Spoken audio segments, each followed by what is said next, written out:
बजियो धन सेविया बाल बुद्ध तरलोचन गुरमिल भई सुध।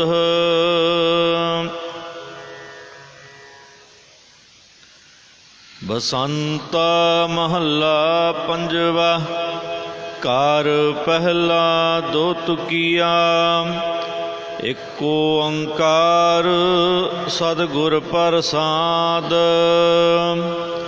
सुन साखी मन जप प्यार अजामल उदरिया कह एक बार। बाल्मीकै होआ साध संग ध्रुव को मिलया हर ने संग। तेरे असंता जाचो चरण रेना ले मस्तक लावो कर कृपा देना रहाओ। गान का उदरी हर कह तोता गजेंद्र त्यायो हर कियो मोखा। विपर सदामे दालद पंज रे माना तो पे पाँच गोबिंदा। बद के उदारियो खम पर हारा कुब्जा उदरी अंगुष्ठ तारा। बेदरे उधारियो दासत पाए रे माना तो पी हर ध्याए। प्रहलाद रखी हर पैज आपा बस्तर शीनता द्रौपदी रखी लाज। जैन जैन सेवया अंत बारा रे मन सेवा तू पर है पार। वाहिगुरु जी का खालसा वाहिगुरु जी की फतेह। कोट ब्रह्मंडां दे मालक जुगो जुगी अटल शब्दा अवतार दसां पातशाहियां दी आत्मक जोत धन धन सतगुरु श्री गुरु ग्रंथ साहिब सच्चे पातशाह जी महाराज जी दी पवित्र पावन हजूरी दे विच जुड़मन बैठी गुरु रूप गुरु खालसा साध संगत जीओ।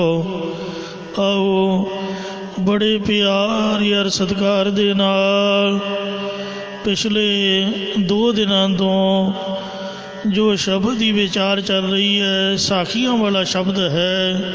सुन साखी मन जप प्यार 4 पौड़ियां की विचार आप सरवण कर चुके हो। जितों तक पाठ सुनिया है उस तो अगे 5वीं पौड़ी की शुभ आरंभता करते हुए धन सतगुरु श्री गुरु अर्जन देव साहब जी इंज फरमाउंदे ने प्यार नाल आखो जी सतनाम श्री वाहिगुरु जी। सतनाम श्री वाहिगुरु साहिब जीओ। धन सेविया बाल बुद्ध। धन्ना भगत जी ने बालकों की बुद्धि के समान भाव भोले सुभाव निर्वैर हर सोग तो रहत हो के प्रभु जी नू सेवना कीता तां उन्हां ने प्रभु परमात्मा की प्राप्ति कर लई।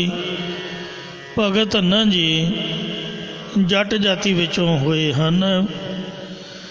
ਜੋ ਬਚਪਨ ਦੇ ਵਿੱਚ ਜਮਨਾ ਦੇ ਕਿਨਾਰੇ ਆਪਣੀਆਂ ਗਾਈਆਂ ਚਰਾਉਣ ਆਇਆ ਕਰਦੇ ਸਨ। ਉੱਥੇ ਹੀ ਜਮਨਾ ਦੇ ਕਿਨਾਰੇ ਇੱਕ ਬ੍ਰਾਹਮਣ ਦੇਵਤਿਆਂ ਦੀ ਮੂਰਤੀ ਦੀ ਪੂਜਾ ਕਰਨ ਆਇਆ ਕਰਦਾ ਸੀ। ਭਗਤ ਧੰਨਾ ਜੀ ਨੇ ਇੱਕ ਦਿਨ ਉਸ ਬ੍ਰਾਹਮਣ ਨੂੰ ਪੁੱਛ ਹੀ ਲਿਆ ਕਿ ਇਸ ਮੂਰਤੀ ਦੀ ਪੂਜਾ ਕਰਨ ਨਾਲ ਕੀ ਲਾਭ ਪ੍ਰਾਪਤ ਹੁੰਦਾ ਹੈ। ਅੱਗੋਂ ਬ੍ਰਾਹਮਣ ਨੇ ਕਿਹਾ ਕਿ ਇਸ ਠਾਕੁਰ ਦੀ ਪੂਜਾ ਕਰਕੇ ਇਸ ਨੂੰ ਭੋਗ ਲਵਾ ਕੇ ਜੋ ਵੀ ਮੰਗੀਏ ਉਹੀ ਕੁਝ ਮਿਲ ਜਾਂਦਾ ਹੈ। ਤਾਂ ਭਗਤ ਧੰਨਾ ਜੀ ਨੇ ਕਿਹਾ ਕਿ ਇੱਕ ਠਾਕੁਰ ਮੈਨੂੰ ਵੀ ਦੇ ਦੇਵੋ। ਤਾਂ ਬ੍ਰਾਹਮਣ ਨੇ ਕਿਹਾ ਕਿ ਇਸ ਦੇ ਬਦਲੇ ਤੈਨੂੰ ਕਪਲਾ ਗਊ ਦੇਣੀ ਪਵੇਗੀ, ਜੋ ਤੇਰੀਆਂ ਗਊਆਂ ਵਿੱਚ ਸਭ ਤੋਂ ਕੀਮਤੀ ਹੈ। ਤਦੋਂ ਧੰਨਾ ਜੀ ਨੇ ਗਾਂ ਉਸ ਬ੍ਰਾਹਮਣ ਨੂੰ ਦੇ ਦਿੱਤੀ। ਬ੍ਰਾਹਮਣ ਨੇ ਆਖਿਆ ਕਿ ਹੁਣ ਪੱਠੇ ਮੈਨੂੰ ਕਿੱਥੋਂ ਪਾਊਂਗਾ, ਤੂੰ ਇਹਨੂੰ ਆਪਣੇ ਘਰ ਹੀ ਬੰਨ੍ਹ ਕੇ ਰੱਖ, ਪੱਠੇ ਵੀ ਤੂੰ ਪਾ ਅਤੇ ਦੁੱਧ ਦੀ ਬਾਲਟੀ ਚੋ ਕੇ ਸਾਡੇ ਘਰ ਪਹੁੰਚਾ ਦਿਆ ਕਰੀ। ਕਹਿੰਦਾ ਜੀ 7 ਬਚਨ। ਉਸ ਬ੍ਰਾਹਮਣ ਨੇ ਗਾਂ ਦੇ ਲਾਲਚ ਵਿੱਚ ਅਸਲੀ ਠਾਕੁਰ ਵੀ ਨਹੀਂ ਦਿੱਤਾ, ਜੋ ਗੰਡਕਾ ਨਦੀ ਵਿੱਚੋਂ ਕਾਲੇ ਰੰਗ ਵਾਲੇ ਚਿੱਟੀ ਧਾਰੀ ਵਾਲੇ ਪੱਥਰ ਮਿਲਦੇ ਨੇ, ਉਹਨੂੰ ਬ੍ਰਾਹਮਣ ਠਾਕੁਰ ਕਰਕੇ ਪੂਜਦੇ ਨੇ। ਉਹ ਅਸਲੀ ਵੀ ਨਹੀਂ ਦਿੱਤਾ। ਪੱਥਰ ਇੱਕ ਲਪੇਟ ਕਰ ਦੇ ਧੰਨੇ ਨੂੰ ਗੈਲ ਛਡਾਵੇ। ਇੱਕ ਆਮ ਜਿਹਾ ਪੱਥਰ ਰੁਮਾਲ ਦੇ ਵਿੱਚ ਲਪੇਟ ਕੇ ਭਗਤ ਧੰਨਾ ਜੀ ਨੂੰ ਦੇ ਦਿੱਤਾ। ਭਗਤ ਧੰਨਾ ਜੀ ਨੇ ਉਹ ਠਾਕੁਰ ਨੂੰ ਇਸ਼ਨਾਨ ਕਰਾ ਕੇ ਮੰਜੇ ਉੱਪਰ ਰੱਖ ਦਿੱਤਾ ਅਤੇ ਘਰੋਂ ਲੱਸੀ ਦਹੀਂ ਮਿੱਸੀਆਂ ਰੋਟੀਆਂ ਲਿਆ ਕੇ ਪੱਥਰ ਦੇ ਠਾਕੁਰ ਸਾਹਮਣੇ ਰੱਖ ਦਿੱਤੀਆਂ। ਫਿਰ ਹੱਥ ਜੋੜ ਕੇ ਬਹੁਤ ਬੇਨਤੀਆਂ ਕੀਤੀਆਂ ਕਿ ਹੇ ਪ੍ਰਭੂ ਜੀ, ਮੇਰੇ ਵੱਲੋਂ ਲਿਆਂਦੇ ਪ੍ਰਸ਼ਾਦੇ ਨੂੰ ਵੀ ਛਕੋ। ਪਰ ਪੱਥਰ ਨੇ ਸਾਧ ਸੰਗਤ ਜੀ ਕੀ ਖਾਣਾ ਸੀ। ਅਖੀਰ ਨੂੰ ਭਗਤ ਧੰਨਾ ਜੀ ਨੇ ਫੈਸਲਾ ਕਰ ਲਿਆ ਕਿ ਹੇ ਪ੍ਰਭੂ ਜੀ, ਜੇਕਰ ਤੁਸੀਂ ਮੇਰੇ ਵੱਲੋਂ ਲਿਆਂਦਾ ਪ੍ਰਸ਼ਾਦਾ ਨਾ ਛਕਿਆ ਤਾਂ ਮੈਂ ਵੀ ਕੁਝ ਨਹੀਂ ਛਕਾਂਗਾ। ਪ੍ਰਭੂ ਜੀ ਇਸ ਦੇ ਭੋਲੇ ਭਾਲੇ ਸੁਭਾਅ 'ਤੇ ਬਹੁਤ ਪ੍ਰਸੰਨ ਹੋਏ। ਫਿਰ ਆਵਾਜ਼ ਆਈ ਕਿ ਧੰਨਿਆ, ਪੱਥਰ ਕਦੀ ਰੋਟੀ ਨਹੀਂ ਖਾਂਦੇ ਹੁੰਦੇ। ਅੱਗੋਂ ਭਗਤ ਧੰਨਾ ਜੀ ਨੇ ਕਿਹਾ ਕਿ ਹੇ ਭਗਵਾਨ ਜੀ, ਮੈਂ ਕਿਹੜਾ ਪੱਥਰ ਨੂੰ ਹੀ ਰੋਟੀ ਖਵਾ ਰਿਹਾ। ਜਿਸ ਦੀ ਇਹ ਆਵਾਜ਼ ਆ ਰਹੀ ਹੈ, ਮੈਂ ਉਸ ਵਿਆਪਕ ਪ੍ਰਭੂ ਨੂੰ ਆਖ ਰਿਹਾ ਕਿ ਮੇਰੇ ਗਰੀਬ ਜੱਟ ਕੋਲੋਂ ਵੀ ਭੋਜਨ ਛਕੋ। ਤਦੋਂ ਭਗਵਾਨ ਜੀ ਨੇ ਸਰਗੁਣ ਸਰੂਪ ਦੇ ਵਿੱਚ ਪ੍ਰਤੱਖ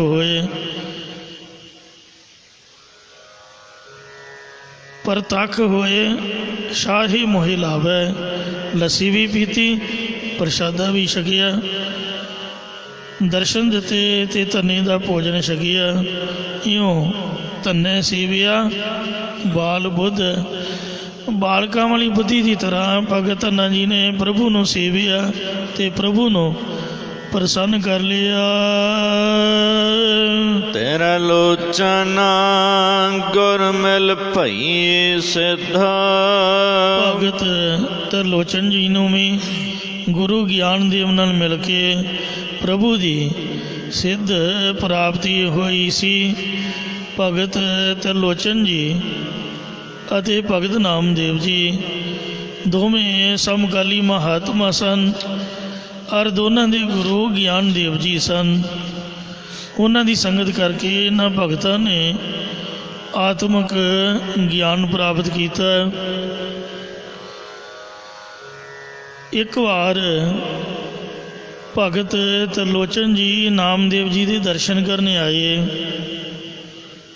ਅਤੇ ਨਾਮਦੇਵ ਜੀ ਦੇ ਦੁਕਾਨ ਦੇ ਉੱਪਰ ਭੀੜ ਲੱਗੀ ਵੇਖ ਕੇ ਅਤੇ ਗਾਹਕਾਂ ਨਾਲ ਲੜਦਿਆਂ ਦੇਖ ਕੇ ਮਨ ਵਿੱਚ ਸ਼ੰਕਾ ਫੁਰੀ। ਭਗਤ ਨਾਮਦੇਵ ਜੀ ਵਾਰੀ ਅਨੁਸਾਰ ਕੰਮ ਕਰਿਆ ਕਰਦੇ ਸੀ। ਕੋਈ ਕਹਿ ਰਿਹਾ ਸੀ ਇਹ ਮੇਰੇ ਕੋਲੋਂ ਜ਼ਿਆਦਾ ਪੈਸੇ ਲੈ ਲਓ, ਮੇਰਾ ਪਹਿਲਾਂ ਕੰਮ ਕਰਦੇ ਹੋ। ਭਗਤ ਜੀ ਕਹਿੰਦੇ ਨਹੀਂ ਭਾਈ, ਵਾਰੀ ਦੇ ਮੁਤਾਬਕ। ਕੋਈ ਕਹਿੰਦਾ ਕਿ ਤੁਸੀਂ ਥੋੜ੍ਹੇ ਪੈਸੇ ਲੈ ਲਓ, ਜ਼ਿਆਦਾ ਲੈਂਦੇ ਹੋ। ਕਹਿੰਦੇ ਨਹੀਂ, ਇੰਨੇ ਹੀ ਬਣਦੇ ਨੇ। ਤਾਂ ਭਗਤ ਲੋਚਨ ਜੀ ਨੇ ਸਵਾਲ ਕੀਤਾ, ਕਹਿੰਦੇ ਮੈਂ ਤਾਂ ਸੁਣਿਆ ਸੀ ਕਿ ਨਾਮਦੇਵ ਬੜਾ ਵੱਡਾ ਭਗਤ ਹੈ, ਪਰ ਤੂੰ ਤਾਂ ਪੈਸੇ ਪਿੱਛੇ ਲੋਕਾਂ ਦੇ ਨਾਲ ਲੜ ਰਿਹਾ ਹੈ, ਹਰ ਮਾਇਆ ਵਿੱਚ ਖਚਤ ਹੈ। ਉਹ ਭਗਤ ਕਬੀਰ ਸਾਹਿਬ ਜੀ ਦੇ ਸਲੋਕਾਂ ਦੇ ਵਿੱਚ ਜ਼ਿਕਰ ਆਉਂਦਾ ਹੈ, ਜੋ ਭਗਤ ਲੋਚਨ ਜੀ ਨੇ ਭਗਤ ਨਾਮਦੇਵ ਜੀ ਦੇ ਸਵਾਲ ਕੀਤਾ। ਕਹਿੰਦੇ ਨਾਮਾ ਮਾਇਆ ਮੋਹਿਆ ਕਹਿਤ ਲੋਚਨ ਮੀਤ, ਕਾਹੇ ਛਿਪੋ ਛਾਈ ਲੈ ਰਾਮ ਨਾ ਲਾਵੋ ਚੀਤ। ਨਾਮਦੇਵ ਮਾਇਆ ਦਾ ਮੋਇਆ ਹੋਇਆ ਹੈ। ਤੇ ਲੋਚਨ ਮਿੱਤਰ ਜੀ ਕਹਿੰਦੇ ਨੇ ਤੂੰ ਕਾਹਦੇ ਵਾਸਤੇ ਛਾਲਾਂ ਛਾਪ ਵੰਡ ਰਿਹਾ, ਰਾਮ ਦੇ ਵਿੱਚ ਚਿੱਤ ਕਿਉਂ ਨਹੀਂ ਲਾਉਂਦਾ? ਜਿਵੇਂ ਮਹਾਰਾਜਾ ਜਨਕ ਨੂੰ ਸੁਖਦੇਵ ਮੁਨੀ ਨੇ ਆਖਿਆ ਤਾਂ ਨਹੀਂ, ਪਰ ਮਨ ਉਹਦਾ ਬੋਲਿਆ ਕਿ ਕਾਹਦਾ ਭਗਤ ਹੈ। ਮੈਂ ਸੁਣਿਆ ਸੀ ਵੀ ਇਹ ਗੁਰੂ ਹੈ, ਇਹ ਮੈਨੂੰ ਕੀ ਉਪਦੇਸ਼ ਦੇਵੇਗਾ? ਕਿਉਂਕਿ ਮਹਾਰਾਜਾ ਜਨਕ ਸੋਨੇ ਦੇ ਮਹੱਲਾਂ ਵਿੱਚ ਸੋਨੇ ਦੇ ਪਲੰਘੇ 'ਤੇ ਲੇਟੇ ਰਾਣੀਆਂ ਦੇ ਕੋਲੋਂ ਆਪਦੇ ਚਰਨਾਂ ਦੀ ਸੇਵਾ ਕਰਵਾ ਰਹੇ ਸਨ। ਤਾਂ ਮਹਾਰਾਜਾ ਜਨਕ ਉੱਠ ਕੇ ਬੈਠ ਗਏ। ਕਹਿੰਦੇ ਉਹ ਕੰਗਲਿਆ, ਤੂੰ ਆਪਣੇ ਆਪ ਨੂੰ ਵੱਡਾ ਸਾਧ ਗਿਣਦਾ ਹੈ। ਵੇਖ ਮੇਰੇ ਮਹੱਲਾਂ ਨੂੰ ਅੱਗ ਲੱਗ ਗਈ, ਪਰ ਮੈਨੂੰ ਕੋਈ ਪਰਵਾਹ ਨਹੀਂ। ਤੂੰ ਟੁੱਟੀਆਂ ਜਿਹੀਆਂ ਖੜਾਵਾਂ ਲੈਣ ਲਈ ਭੱਜ ਤੁਰਿਆ, ਜਾਣ ਕੇ ਅੱਗ ਲਾ ਦਿੱਤੀ ਸੀ। ਤੇ ਸੁਖਦੇਵ ਮੁਨੀ ਦਰਸ਼ਨੀ ਡਿਓੜੀ ਵਿੱਚ ਪਈਆਂ ਖੜਾਵਾਂ ਲੈਣ ਲਈ ਭੱਜ ਤੁਰਿਆ। ਕਹਿੰਦੇ ਹੁਣ ਦੱਸ, ਮਾਇਆ ਵਿੱਚ ਖਚ ਤੂੰ ਹੈ ਕਿ ਮੈਂ? ਓਏ ਫਕੀਰਾ, ਆ ਜਿਹੜੇ ਮਹੱਲ ਨੇ, ਇਹ ਜਿਹੜੇ ਥੰਮੇ ਨੇ, ਮੇਰੀ ਛਾਤੀ 'ਤੇ ਤਾਂ ਨਹੀਂ ਗੱਡੇ ਹੋਏ। ਮੇਰੀ ਅਵਸਥਾ 'ਚ ਕੋਈ ਫਰਕ ਨਹੀਂ ਹੈ। ਗਿਆਨ ਦਾ ਉਸੇ ਤਰ੍ਹਾਂ ਹੈ, ਨਾਮ ਤਾਂ ਸੁਰਤੀ ਨੇ ਜਪਣਾ। ਸਰੀਰ ਦਾ ਕੀ ਹੈ? ਜੇ ਰਾਣੀਆਂ ਚਰਨ ਘੁੱਟ ਰਹੀਆਂ ਨੇ, ਪਰ ਮਨ ਤਾਂ ਮੇਰਾ ਰੱਬ ਨਾਲ ਜੁੜਿਆ ਹੋਇਆ। ਜਾ ਨਿਕਲ ਜਾ, ਤੇਰੇ ਵਰਗੇ ਚੇਲੇ ਦੀ ਲੋੜ ਨਹੀਂ। ਇੰਜ ਨਾਮਦੇਵ ਜੀ ਕਹਿਣ ਲੱਗੇ, ਭਗਤ ਲੋਚਨ ਜੀ, ਇਹ ਤਾਂ ਮੇਰਾ ਕਾਰੋਬਾਰ ਹੈ। ਨਾਮ ਦਾ ਚਿੱਤ ਨਾਲ ਜਪੀਦਾ, ਵੇਲੇ ਥੋੜੋ ਬੈਠਣਾ ਹੈ।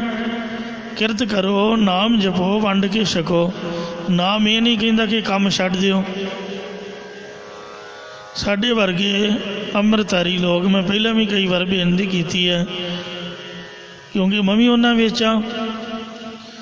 ਜਦੋਂ ਅਸੀਂ ਅੰਮ੍ਰਿਤ ਛਕ ਲੈਂਦੇ ਹਾਂ, ਪਾਠ ਪੂਜਾ ਕਰਨ ਲੱਗ ਪੈਂਦੇ ਹਾਂ, ਸਾਧੂ ਸੰਤ ਬਣ ਜਾਂਦੇ ਹਾਂ, ਰਾਗੀ ਢਾਡੀ ਪ੍ਰਚਾਰਕ, ਅਸੀਂ ਸੋਚਦੇ ਹਾਂ ਕਿ ਅਸੀਂ ਬ੍ਰਹਮ ਗਿਆਨੀ ਬਣ ਗਏ।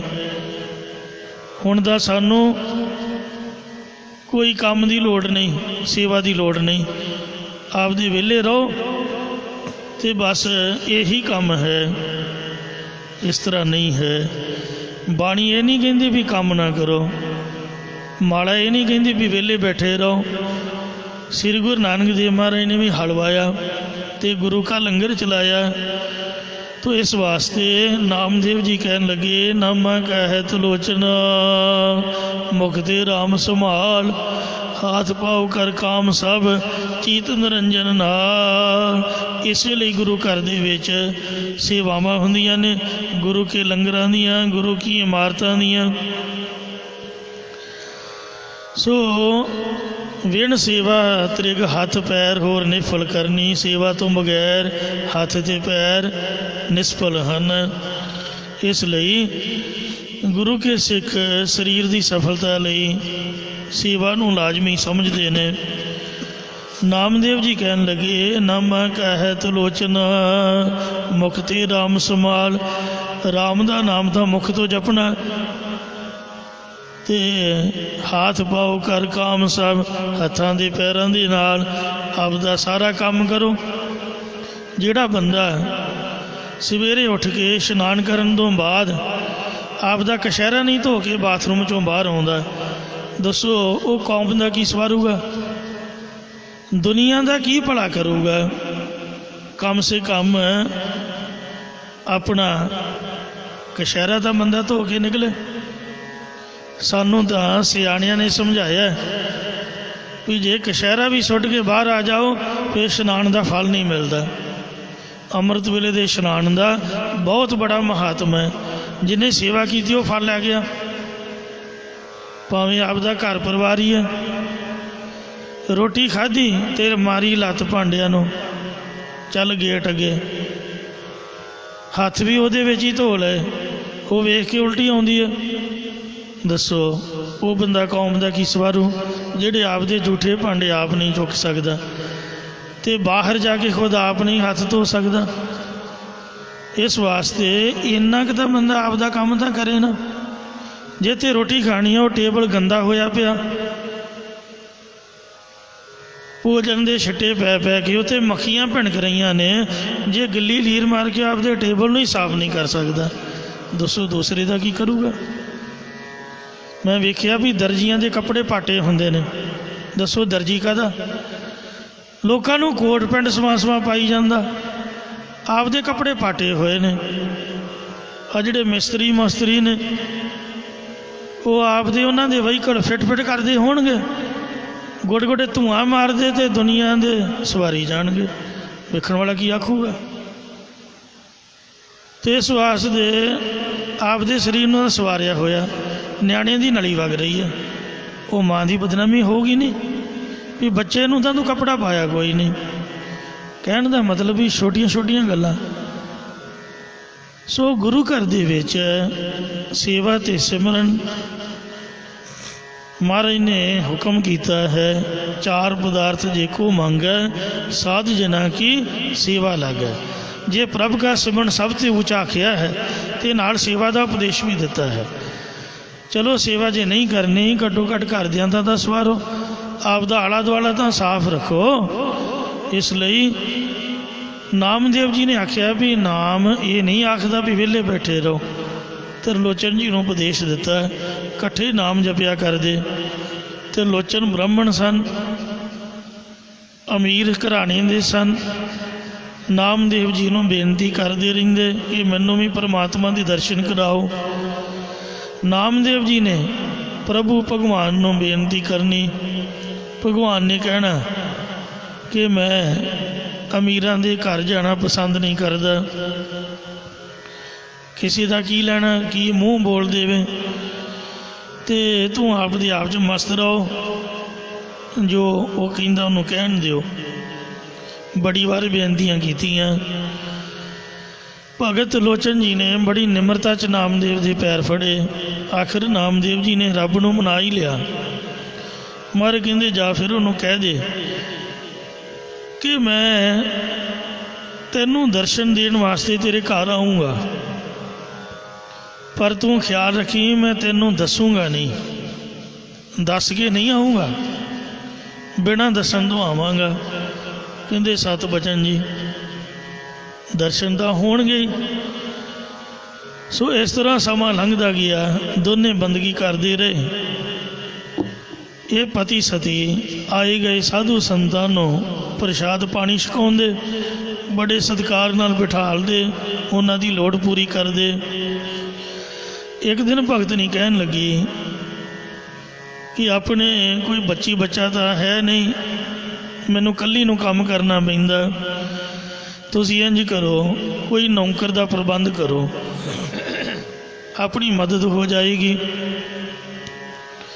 ਭਗਤਨੀ ਦੇ ਆਖੇ ਲਾ ਕੇ ਭਗਤ ਲੋਚਨ ਜੀ ਨੌਕਰ ਲੱਭਣ ਤੁਰ ਪਏ। ਜਿਸ ਤਰ੍ਹਾਂ ਲੇਬਰ ਚੌਂਕ ਵਿੱਚ ਲੇਬਰ ਵਾਲੇ ਖੜ੍ਹੇ ਹੁੰਦੇ ਨੇ, ਇਸ ਤਰ੍ਹਾਂ ਇੱਕ ਗਰੀਬੜਾ ਜਿਹਾ ਨੌਜਵਾਨ, ਉਹਨੇ ਮੋਢੇ 'ਤੇ ਪਰਨਾ ਪਾਇਆ ਹੋਇਆ ਤੇ ਪੁਰਾਣੇ ਜਿਹੇ ਕੱਪੜੇ ਖੱਦਰ ਦੇ ਪਾਏ ਹੋਏ, ਉੱਚਾ ਜਿਹਾ ਪਜਾਮਾ ਕਰਕੇ ਬੰਨਿਆ ਹੋਇਆ, ਗੱਟੇ ਉਹਦੇ ਨੰਗੇ, ਪੈਰੀਂ ਚੱਪਲਾਂ ਪਾਈਆਂ ਹੋਈਆਂ ਤੇ ਮੜਾਸਾ ਜਿਹਾ ਕੀਤਾ, ਜਿਸ ਤਰ੍ਹਾਂ ਦਿਹਾੜੀ ਉਡੀਕਦਾ ਹੋਵੇ। ਭਗਤ ਜੀ ਗਏ, ਕਹਿੰਦੇ ਹਾਂ ਬਈ ਕੰਮ ਕਰੇਗਾ? ਕਹਿੰਦਾ ਜੀ ਹਾਂ, ਕੰਮ ਲਈ ਖੜੇ ਆ, ਦੱਸੋ। ਕਹਿੰਦੇ ਸਾਡੇ ਘਰ ਇੱਕ ਕੰਮ ਹੈ। ਕਹਿੰਦੇ ਕੀ ਕੰਮ ਹੈ ਜੀ, ਦੱਸੋ। ਕਹਿੰਦੇ ਸਾਧੂ ਸੰਤ ਆਉਂਦੇ ਨੇ, ਸਾਧੂ ਸੰਤਾਂ ਨੂੰ ਪ੍ਰਸ਼ਾਦਾ ਪਾਣੀ ਛਕਾਈਦਾ ਹੈ, ਤੇ ਇਸ ਵਾਸਤੇ ਸੇਵਾ ਦੀ ਲੋੜ ਹੈ। ਕਹਿੰਦੇ ਮਹਾਰਾਜ ਆਪਾਂ ਸੇਵਾ ਵਾਸਤੇ ਤਾਂ ਹਾਜ਼ਰ ਹਾਂ, ਕਰਾਂਗੇ ਸੇਵਾ। ਕਹਿੰਦੇ ਪੈਸੇ ਕਿੰਨੇ ਲਊਂਗਾ? ਕਹਿੰਦੇ ਸੇਵਾ ਦੇ ਕਾਹਦੇ ਪੈਸੇ ਜੀ, ਤੁਸੀਂ ਕਿਹੜਾ ਕਮਾਈ ਕਰਦੇ ਹੋ, ਤੁਸੀਂ ਤਾਂ ਸਾਧੂ ਸੰਤਾਂ ਦੀ ਸੇਵਾ ਹੀ ਕਰਦੇ ਹੋ, ਆਪਾਂ ਵੀ ਸੇਵਾ ਹੀ ਕਰਾਂਗੇ। ਕਹਿੰਦੇ ਫਿਰ ਵੀ ਕੁਝ ਨਾ ਕੁਝ ਤਾਂ ਦੱਸ,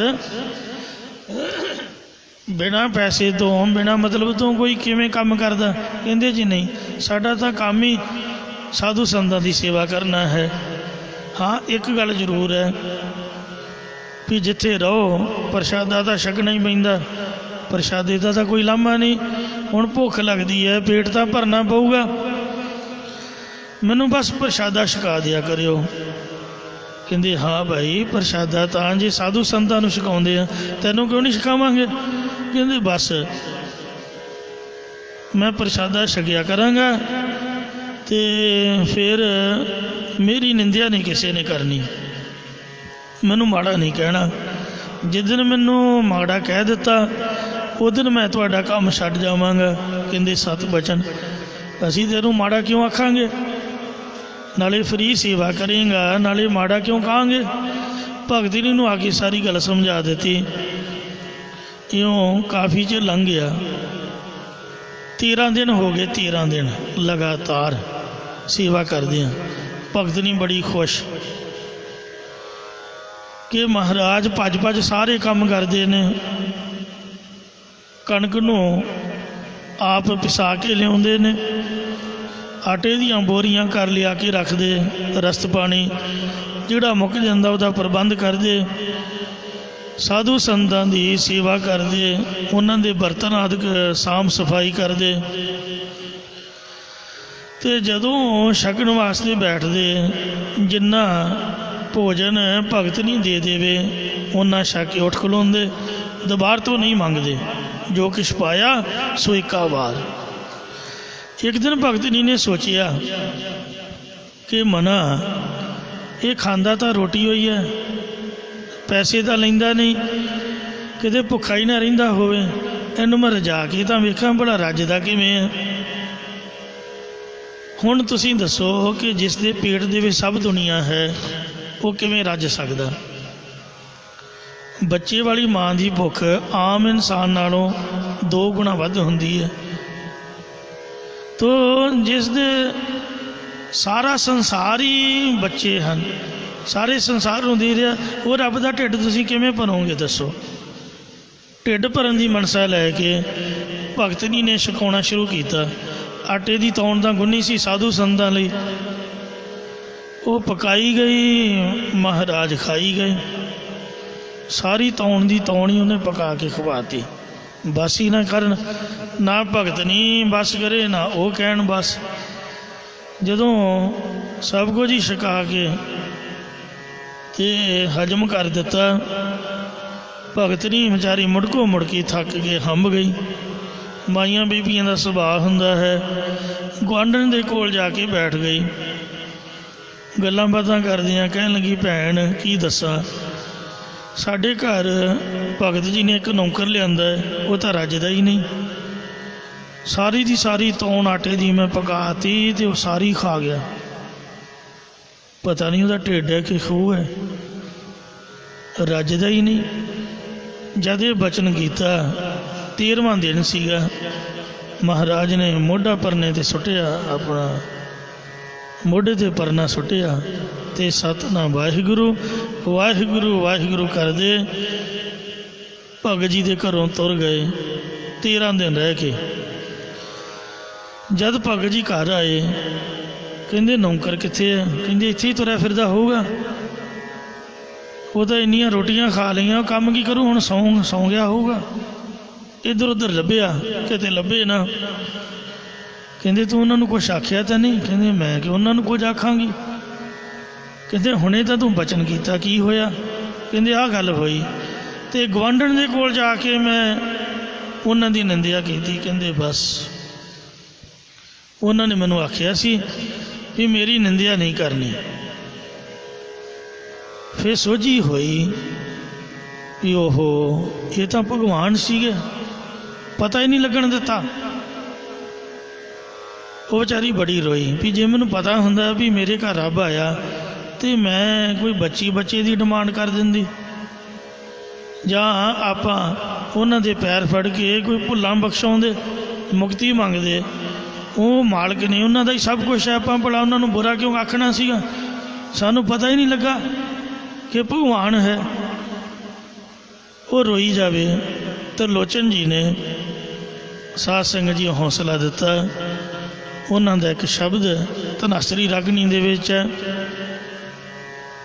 ਕਾਏ ਨਿੰਦਸ ਨਾਰਾਇਣ ਨਿੰਦਸ ਕਾਏ ਭੂਲੀ ਗਵਾਰੀ। ਇਹ ਗਵਾਰੀ ਬੇਸਮਝ ਇਸਤਰੀਏ, ਤੂੰ ਨਾਰਾਇਣ ਦੀ ਕਿਉਂ ਨਿੰਦਿਆ ਕੀਤੀ? ਦੋ ਕ੍ਰਿਤ ਸੋ ਕ੍ਰਿਤ ਥਾਰੋ ਕਰਮਰੀ। ਜਿਹੜੇ ਮਾੜੇ ਜਾਂ ਚੰਗੇ ਕਰਮ ਕੀਤੇ ਉੱਥੇ ਤੁਹਾਡੇ ਕਰਮ ਨੇ, ਇਹ ਆਪਣੇ ਕਰਮਾਂ ਦੀ ਖੇਡ ਹੈ।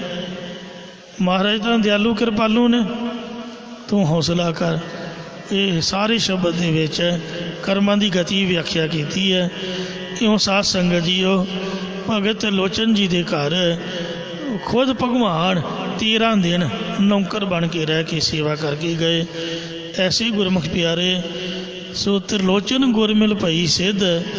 ਸਮਝ ਲਓ ਕਿ ਭਗਤ ਨਾਮਦੇਵ ਵੀ ਗੁਰੂ ਸੀਗੇ ਤਿਰਲੋਚਨ ਜੀ ਦੇ, ਜਾਂ ਦੋਨਾਂ ਦੇ ਗੁਰੂ ਗਿਆਨਦੇਵ ਸੀ।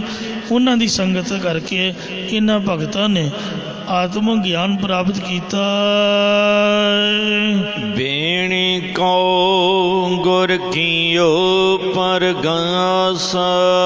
ਭਗਤ ਬੇਣੀ ਜੀ ਦੇ ਤਾਈ ਉਹਨਾਂ ਦੇ ਗੁਰਾਂ ਨੇ ਗਿਆਨ ਦਾ ਚਾਨਣ ਕੀਤਾ। ਭਗਤ ਬੇਣੀ ਜੀ ਦੇ ਜੀਵਨ ਬਾਰੇ ਹੋਰ ਕੁਝ ਹਾਲ ਮਾਲੂਮ ਨਹੀਂ ਹੁੰਦਾ, ਪਰ ਭਾਈ ਗੁਰਦਾਸ ਜੀ ਦੀ ਰਚਨਾ ਦੁਆਰਾ ਉਹਨਾਂ ਦਾ ਐਸਾ ਜੀਵਨ ਦ੍ਰਿਸ਼ਟੀ ਵਿੱਚ ਆਉਂਦਾ ਹੈ। ਇਹ ਭਗਤ ਬੇਣੀ ਜੀ ਗੰਗਾ ਦੇ ਕਿਨਾਰੇ ਪਰਮਾਤਮਾ ਦੇ ਸਿਮਰਨ ਵਿੱਚ ਲੀਨ ਰਹਿੰਦੇ ਸਨ। ਭਗਤ ਜੀ ਦੀ ਸ਼ਾਦੀ ਹੋਈ ਸੀ। ਭਗਤ ਜੀ ਬਹੁਤ ਵਿਦਵਾਨ ਪੰਡਤ ਸਨ, ਪਰ ਚਿੱਤ ਭਗਤ ਜੀ ਦਾ ਵੈਰਾਗ ਵਿੱਚ ਪਰਮਾਤਮਾ ਦੀ ਅਰਾਧਨਾ ਵਿੱਚ ਜੁੜਿਆ ਰਹਿੰਦਾ ਸੀ।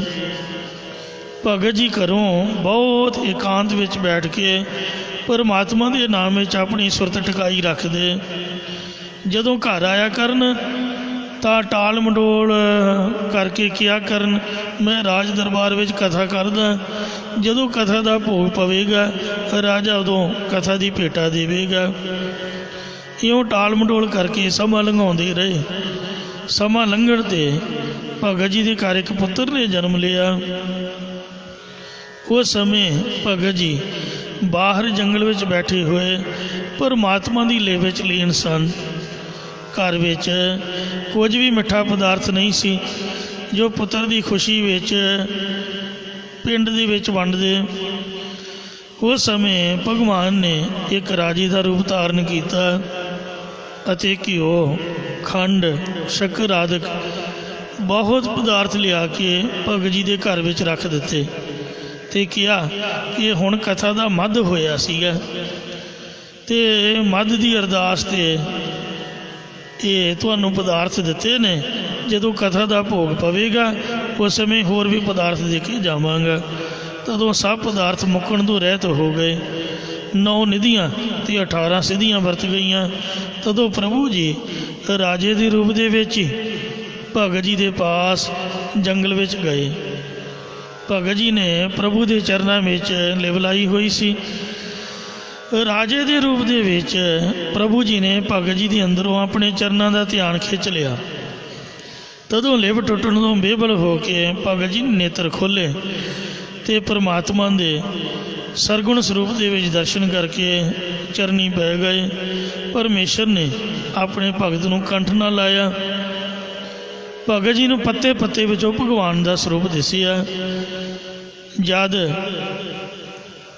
ਭਗਤ ਜੀ ਘਰ ਆਏ ਅਤੇ ਮਾਤਾ ਕਹਿਣ ਲੱਗੀ, ਕਹਿੰਦੇ ਭਗਤ ਜੀ ਸਾਨੂੰ ਤਾਂ ਪਾਈਆ ਪਾਈਆ ਹੀ ਬਹੁਤ ਸੀਗਾ, ਹਰ ਰੋਜ਼ ਪਾਈਆ ਖੰਡ, ਪਾਈਆ ਸ਼ੱਕਰ, ਪਾਈਆ ਘਿਓ, ਪਾਈਆ ਦੁੱਧ, ਅਤੇ ਇਉਂ ਪਾਈਆ ਪਾਈਆ ਪਦਾਰਥ ਹੀ ਮਿਲ ਜਾਂਦਾ, ਆਪਣਾ ਇਸੇ 'ਚ ਹੀ ਗੁਜ਼ਾਰਾ। ਅਤੇ ਇੰਨਾ ਸਮਾਨ ਦੇ ਸਾਡੇ ਘਰ ਰੱਖਣ ਦੀ ਜਗ੍ਹਾ ਹੀ ਨਹੀਂ, ਫਿਰ ਘਰ ਬਾਹਰ ਤੱਕ ਭਰ ਗਿਆ ਸਮਾਨ। ਤਾਂ ਭਗਤ ਜੀ ਕਹਿਣ ਲੱਗੇ, ਹੇ ਮਾਤਾ, ਜਿੱਡਾ ਵੱਡਾ ਰੱਬ ਹੈ ਓਡਾ ਵੱਡਾ ਹੀ ਉਹਦਾ ਪਾਈਆ ਹੈ, ਇਹ ਪਾਈਆ ਹੀ ਹੈ, ਪਰ ਸਾਨੂੰ ਜ਼ਿਆਦਾ ਜਾਪਦਾ। ਇਉਂ ਸਭ ਨਿਧਾਨ ਦਸ ਅਸ਼ਟ ਸਿਧਾਨ ਠਾਕੁਰ ਕਰ ਤਲ ਤਰਿਆ, ਸਭ ਨਿਧੀਆਂ 18 ਸਿੱਧੀਆਂ ਠਾਕੁਰ ਮਾਲਕ ਵਾਹਿਗੁਰੂ ਜੀ ਨੇ ਆਪਣੀ ਹੱਥ ਦੀ ਤਲੀ ਦੇ ਉੱਪਰ ਦੇਣ ਵਾਸਤੇ ਰੱਖੀਆਂ ਹੋਈਆਂ ਨੇ, ਕਿ ਜਿਹੜਾ ਵੀ ਕੋਈ ਮੰਗੇ ਮੈਨੂੰ ਦੇਰ ਨਾ ਲੱਗੇ। ਇਉਂ ਭਗਤ ਬੇਣੀ ਜੀ ਪਰਮੇਸ਼ਰ ਦੇ ਸਰਗੁਣ ਸਰੂਪ ਨੂੰ ਵੇਖ ਕੇ ਨਿਹਾਲ ਹੋਏ। ਬੇਣੀ ਕੋ ਗੁਰ ਕੀਓ ਪ੍ਰਗਾਸ, ਭਗਤ ਬੇਣੀ ਜੀ ਦੇ ਤਾਈਂ ਉਹਨਾਂ ਦੇ ਗੁਰਾਂ ਨੇ ਗਿਆਨ ਦਾ ਚਾਨਣਾ ਕੀਤਾ। ਰੇ ਮਾਨਾ ਤੋ ਪਿਹੋ ਹੈ ਦਾਸ, ਇਹ ਮਨਾ ਤੂੰ ਵੀ ਉਸ ਪ੍ਰਭੂ ਦਾ ਸੇਵਕ ਹੋਣਾ ਕਰ। ਜੈ ਦੇਵ ਤੇ ਆਗਿਓ ਅਹੰ ਮੇਵ, ਭਗਤ ਜੈ ਦੇਵ ਜੀ ਨੇ ਵੀ ਨਾਮ ਜਪ ਕੇ ਆਪਣੇ ਅੰਦਰੋਂ ਹੰਗਤਾ ਮਮਤਾ ਨੂੰ ਤਿਆਗਣਾ ਕੀਤਾ ਸੀਗਾ। ਇਹਨਾਂ ਨੂੰ ਉਹ ਅੱਖਰ ਸਫੁਰ ਨਹੀਂ ਸੀ ਹੁੰਦੇ ਕਵਿਤਾ ਦੇ, ਅਤੇ ਮਹਾਰਾਜ ਉਹ ਅੱਖਰ ਪੂਰੇ ਕਰਕੇ ਗਏ ਸਨ। ਨਾਈ ਉਦਰਿਓ ਸੈਨ ਸੇਵਾ, ਨਾਈ ਜਾਤੀ ਦਾ ਭਗਤ ਸੈਨ ਵੀ ਸੰਤ ਜਨਾਂ ਦੀ ਸੇਵਾ ਟਹਿਲ ਕਰਕੇ ਉਧਰੇ ਉਤਰ ਗਿਆ ਸੀ। ਭਗਤ ਸੈਨ ਜੀ ਕਿਸੇ ਰਾਜੇ ਦੀ ਨੌਕਰੀ ਕਰਦੇ ਹੁੰਦੇ ਸਨ। ਰਾਜੇ ਨੂੰ ਕੋਈ ਬਿਮਾਰੀ ਸੀਗੀ, ਉਹ ਸਾਰੀ ਰਾਤ ਭਗਤ ਜੀ ਦੇ ਕੋਲੋਂ ਆਪਦੇ ਹੱਡ ਗੋਡੇ ਘਟਾਉਂਦਾ ਰਹਿੰਦਾ ਅਤੇ ਮਾਲਿਸ਼ ਕਰਾਉਂਦਾ ਰਹਿੰਦਾ ਸੀ। ਇੱਕ ਵਾਰ ਭਾਈ ਗੁਰਦਾਸ ਜੀ ਨੇ ਲਿਖਿਆ, ਆਏ ਸੰਤ ਪਰੋਹਣੇ ਕੀਰਤਨ ਹੁਆ ਰੈਣ ਸਬਾਈ, ਸੰਤ ਪ੍ਰਾਹੁਣੇ ਆ ਗਏ। ਉਹਨਾਂ ਦੀ ਸੇਵਾ ਦੇ ਵਿੱਚ ਭਗਤ ਸੈਨ ਜੀ ਇੰਨੇ ਜੁੜੇ ਕਿ ਉਹਨਾਂ ਨੂੰ ਚੇਤਾ ਹੀ ਭੁੱਲ ਗਿਆ ਕਿ ਮੈਂ ਰਾਜ ਦਰਬਾਰ ਵਿੱਚ ਜਾਣਾ ਹੈ। ਸਾਰੀ ਰਾਤ ਸੰਤਾਂ ਦੀ ਸੇਵਾ ਦੇ ਵਿੱਚ ਲੱਗੇ ਰਹੇ, ਉਹਨਾਂ ਨੂੰ ਪੱਖਾ ਚੱਲਦੇ ਰਹੇ, ਜਲ ਪਾਣੀ ਛਕਾਉਂਦੇ ਰਹੇ ਅਤੇ ਬੈਠ ਕੇ ਕੀਰਤਨ ਸੁਣਦੇ ਰਹੇ। ਜਦੋਂ ਅੰਮ੍ਰਿਤ ਵੇਲੇ ਭੋਗ ਪਿਆ ਅਤੇ ਸੰਤ ਜਨਾਂ ਨੂੰ ਵਿਦਾ ਕਰ ਰਾਜ ਦਰਬਾਰ ਕੇ ਆਸ਼ਰਮ ਆਈ। ਸੰਤਾਂ ਮਹਾਂਪੁਰਖਾਂ ਨੂੰ ਵਿਦਾ ਕਰਕੇ ਭਗਤ ਸੈਨ ਜੀ ਬੜੇ ਸ਼ਰਮ ਦੇ ਮਾਰੇ ਹੋਏ ਰਾਜ ਦਰਬਾਰ ਦੇ ਵਿੱਚ ਪਹੁੰਚੇ ਕਿ ਮੈਂ ਤਾਂ ਛੁੱਟੀ ਵੀ ਨਹੀਂ ਸੀ ਲਈ, ਜਾਂ ਤਾਂ ਦੱਸਿਆ ਹੋਵੇ ਕਿ ਅੱਜ ਨਹੀਂ ਆਉਣਾ, ਰਾਜਾ ਕਿਤੇ ਮੈਨੂੰ ਗੁੱਸੇ ਹੀ ਨਾ ਹੋਵੇ। ਅੱਖਾਂ ਨੀਵੀਆਂ ਪਾਈਆਂ ਹੋਈਆਂ ਅਤੇ ਰਾਜੇ ਅੱਗੇ ਹੱਥ ਜੋੜ ਕੇ ਖੜੋ ਗਏ, ਕਹਿੰਦੇ ਮਹਾਰਾਜ ਮੈਨੂੰ ਮਾਫ਼ ਕਰੋ, ਪਤਾ ਨਹੀਂ ਤੁਹਾਡੀ ਰਾਤ ਕਿਵੇਂ ਲੰਘੀ ਹੋਏਗੀ, ਕਿਉਂਕਿ ਉਹ ਸੌਂਦਾ ਨਹੀਂ ਸੀਗਾ। ਸਾਰੀ ਸਾਰੀ ਰਾਤ ਉਹ ਚੀਕਾਂ ਮਾਰਦਾ ਰਹਿੰਦਾ ਦੁੱਖ ਦੇ ਨਾਲ। ਜਦ ਭਗਤ ਜੀ ਉਹਨੂੰ ਮਾਲਿਸ਼ ਕਰਦੇ, ਘੁੱਟਦੇ, ਫਿਰ ਮਾੜਾ ਮੋਟਾ ਕਿਤੇ ਉਹਨੂੰ ਆਰਾਮ ਮਿਲਦਾ ਸੀਗਾ। ਕਹਿੰਦੇ ਮਹਾਰਾਜ ਮੈਨੂੰ ਮਾफ़ੀ ਦਿਓ, ਮੈਂ ਤੁਹਾਡੀ ਸੇਵਾ 'ਚ ਰਾਤ ਆ ਨਹੀਂ ਸਕਿਆ। ਕਹਿੰਦੇ ਹੈਂ, ਹੁਣੇ ਤਾਂ ਤੂੰ ਗਿਆ ਹੈ, ਹੁਣੇ ਤਾਂ ਮੈਂ ਤੈਨੂੰ ਵਿਦਾ ਕੀਤਾ ਹੈ, ਹੁਣੇ ਤੂੰ ਫਿਰ ਆ ਗਿਆ। ਤੂੰ ਤਾਂ ਇੰਨੇ ਪਿਆਰ ਨਾਲ ਰਾਤ ਮੇਰੀ ਮਾਲਿਸ਼ ਕੀਤੀ, ਸੇਵਾ ਕੀਤੀ, ਮੇਰਾ ਦੁੱਖ ਹੀ ਚੁੱਕਤਾ, ਹੁਣ ਮੈਂ ਤੰਦਰੁਸਤ ਹੋ ਗਿਆ, ਹੁਣ ਤਾਂ ਮੈਨੂੰ ਮਾਲਿਸ਼ ਦੀ ਸੇਵਾ ਦੀ ਲੋੜ ਹੀ ਨਹੀਂ ਰਹੀ। ਕਹਿੰਦੇ ਹੈ ਮੈਂ ਤਾਂ ਆਇਆ ਨਹੀਂ। ਕਹਿੰਦੇ ਨਹੀਂ ਉਹ ਕਮਲਿਆ, ਤੇਰੀ ਸੁਰਤ ਟਿਕਾਣੇ ਹੈ, ਹੁਣੇ ਹੁਣੇ ਮੈਂ ਤੈਨੂੰ ਵਿਦਾ ਕੀਤਾ। ਕਹਿੰਦੇ ਓਹੋ, ਇਹ ਤਾਂ ਭਗਵਾਨ ਦਾ ਕੌਤਕ ਸੀਗਾ। ਫਿਰ ਜਿਸ ਰੱਬ ਨੇ ਸਾਡੀ ਜਗ੍ਹਾ ਸੇਵਾ ਕੀਤੀ ਆ, ਉਹਨਾਂ ਦੀ ਉਹਦੀ ਹੋਈ ਸੇਵਾ ਕਰਾਂਗੇ ਸਾਰੀ ਉਮਰ। ਰਾਜਾ ਇੰਨਾ ਖੁਸ਼ ਹੋਇਆ, ਗਲੋਂ ਕਵਾਏ ਖੋਲ ਪੈਣ ਆਈ, ਆਪਦੀ ਪੁਸ਼ਾਕ ਭਗਤ ਸੈਨ ਜੀ ਦੇ ਗਲ ਪਾ ਦਿੱਤੀ। ਪੁਰਾਣੀ ਮਰਜ਼ਾਦਾ ਸੀਗੀ, ਸੱਚਖੰਡ ਹਜ਼ੂਰ ਸਾਹਿਬ ਜਾਓ, ਅਜੇ ਵੀ ਉੱਥੇ ਗਲ ਵਿੱਚ ਸਰੋਪਾ ਨਹੀਂ ਪਾਉਂਦੇ। ਗੁਰੂ ਗ੍ਰੰਥ ਸਾਹਿਬ ਜੀ ਦੇ ਪਾਵਨ ਪਵਿੱਤਰ ਮਾਲਿਆਂ ਦਾ ਚੋਲਾ ਸਾਹਿਬ ਬਣਾ ਕੇ ਉਹ ਸਿਰੋਪਾਓ ਵਜੋਂ ਉੱਪਰ ਪਾਉਂਦੇ ਨੇ। ਇਉਂ ਰਾਜੇ ਮਹਾਰਾਜੇ ਜਿਹਦੇ 'ਤੇ ਪ੍ਰਸੰਨ ਹੁੰਦੇ ਆਪਦੀ ਗਲ ਦਾ ਪੁਸ਼ਾਕਾ ਲਾ ਕੇ ਉਹ ਸਿਰੋਂ ਪਾਉ ਦਿਆ ਕਰਦੇ ਸਨ। ਇਉਂ ਭਗਤ ਸੈਨ ਜੀ ਨੂੰ ਆਪਦੀ ਪੁਸ਼ਾਕ ਬਣਾ ਕੇ ਉਹਨੇ ਆਪ ਦਾ ਰੂਪ ਵੀ ਬਣਾਇਆ। ਇਸ ਲਈ ਜਿਹੜੇ ਨਾਈ ਜਾਤ ਨਾਲ ਸੰਬੰਧਿਤ ਨੇ ਉਹਨਾਂ ਨੂੰ ਰਾਜੇ ਆਖਿਆ ਜਾਂਦਾ। ਉਸ ਦਿਨ ਤੋਂ ਉਹਨਾਂ ਦੀ ਹਲ ਰਾਜੇ ਪ੍ਰਸਿੱਧ ਹੋਈ। ਇਉਂ ਨਾਈ ਉਧਰਿਓ ਸੈਨ ਸੇਵ। ਨਾਈ ਜਾਤ ਦਾ ਸੈਨ ਭਗਤ ਵੀ ਸੰਤ ਜਨਾਂ ਦੀ ਸੇਵਾ ਟਹਿਲ ਕਰਕੇ ਇੱਕੋ ਰਾਤ ਦੇ ਵਿੱਚ ਹੀ ਵੇਖੋ ਤਰ ਗਿਆ। ਇੱਕ ਰਾਤ ਹੀ ਸੰਤਾਂ ਦੀ ਸੇਵਾ ਕੀਤੀ ਅਤੇ ਰਾਤੋਂ ਰਾਤ ਹੀ ਉਹਦੀ ਕਲਿਆਣ ਹੋ ਗਈ। ਵੈਸੇ ਪਹਿਲਾਂ ਵੀ ਬੰਦਗੀ ਕਰਦਾ ਸੀ, ਪਿਛਲੇ ਜਨਮ ਦੀ ਵੀ ਕਮਾਈ ਹੋਏਗੀ ਅਤੇ ਉਸ ਤੋਂ ਬਾਅਦ ਵੀ ਭਗਤਾਂ ਵਾਲੀ ਅਵਸਥਾ ਉਹਨਾਂ ਨੂੰ ਪ੍ਰਾਪਤ ਹੋਈ। ਮਨ ਡੀਗ ਨ ਡੋਲਾ ਕਹੂੰ ਜਾਏ। ਸਾਡੇ ਕੋਲ ਤਾਂ ਏਡਾ ਵੱਡਾ ਗੁਰੂ ਗ੍ਰੰਥ ਸਾਹਿਬ ਹੈ, ਸਾਰੀ ਉਮਰ ਪੜ੍ਹਦੇ ਰਹੋ, ਬਾਣੀ ਮੁੱਕਦੀ ਨਹੀਂ। ਉੱਚੀ ਸੁੱਚੀ ਕਿੰਨੀ ਧੁਰ ਕੀ ਬਾਣੀ, ਕਿੰਨਾ ਉੱਚਾ ਸੁੱਚਾ ਮਹਾਰਾਜ ਜੀ ਦਾ ਘਰ, ਕਿੰਨੀ ਮਹਾਨ ਸੇਵਾ ਹੈ। ਆਪਾਂ ਫਿਰ ਵੀ ਬਾਹਰ ਨੂੰ ਭੱਜਦੇ ਹਾਂ। ਸਾਡੇ 'ਚ ਘਾਟ ਕਮੀ ਹੈ ਵੀ ਸਾਡੇ ਮਨ 'ਚ ਭਰੋਸਾ ਨਹੀਂ। ਸਾਡਾ ਮਨ ਦੀਵੇ ਦੀ ਲਾਟ ਵਾਂਗ ਡੋਲਦਾ ਵੀ ਉਹ ਇੰਨਾ ਚਿਰ ਹੋ ਗਿਆ ਆਉਂਦਿਆਂ, ਪਤਾ ਨਹੀਂ ਰੱਬ ਸੁਣਦਾ ਨਹੀਂ ਸੁਣਦਾ। ਕਿਸੇ ਹੋਰ ਬਾਬੇ ਦੇ ਕਿਤੇ ਪੈਰ ਘੁੱਟੀਏ ਕੀ ਪਤਾ ਉਹ ਸਾਡੀ ਮਨਸਾ ਪੂਰੀ ਕਰ ਦੇਵੇ। ਇੰਝ ਸਾਡਾ ਮਨ ਡੋਲ ਜਾਂਦਾ ਹੈ। ਮਾਰੇ ਕਹਿੰਦੇ ਹੈ ਮਨਾ ਤੂੰ ਸੰਕਲਪਾਂ ਵਿਕਲਪਾਂ ਰੂਪੀ ਡੱਕ ਡੋਲੇ ਖਾ ਕੇ ਭਾਵ ਡਾਵਾਂਡੋਲ ਹੋ ਕੇ ਕਿਤੇ ਵੀ ਨਾ ਜਾਣਾ ਕਰ। ਕਾਹਦੇ ਲਈ ਭੱਜਾ ਫਿਰਦਾ ਹੈ, ਡਿੱਗਿਆ ਨਾ ਡੋਲੇ। ਦ੍ਰਿੜ ਕਰ ਰਹੇ ਹੋ, ਨਾ ਡਿੱਗ ਭਰੋਸੇ ਤੋਂ ਅਤੇ ਨਾ ਹੀ ਡੋਲ। ਸਿੱਖਾਂ ਨੂੰ ਸਿੱਖੀ ਦਾਨ, ਕੇਸ ਦਾਨ, ਰਹਿ ਦਾਨ, ਵਿਸਾਹ ਦਾਨ, ਭਰੋਸਾ ਦਾਨ, ਦਾਨਾ ਸਿਰ ਦਾਨ, ਨਾਮ ਦਾਨ ਅਰਦਾਸ ਵਿੱਚ ਆਪਾਂ ਮੰਗਦੇ ਹਾਂ। ਮਨ ਤੋਪੇ ਤਰਸਹ ਸਰਣ ਪਾਏ। ਇਹ ਮਨਾ ਆਪਣੇ ਆਪ ਨੂੰ ਗੁਰਾਂ ਦੀ ਓਟ ਵਿੱਚ ਪਾਉਣਾ ਕਰ, ਤਾਂ ਤੂੰ ਵੀ ਤਰਸਹਿ ਤਰ ਜਾਵੇਂਗਾ। ਜਿਹ ਨਗਰ ਹੋ ਠਾਕਰ ਕੀਓ ਆਪ। ਇਹ ਮਾਲਕ ਪਰਮਾਤਮਾ ਜਿਨ੍ਹਾਂ ਸੇਵਕਾਂ ਉੱਪਰ ਤੂੰ ਆਪਣੀ ਕਿਰਪਾ ਕੀਤੀ ਹੈ। ਸੇ ਤੈ ਲੀਨੇ ਭਗਤ ਰਾਖ। ਓਹੋ ਭਗਤ ਜਨ ਤੂੰ ਆਪ ਰੱਖ ਲੈਣਾ ਕੀਤੇ ਹਨ।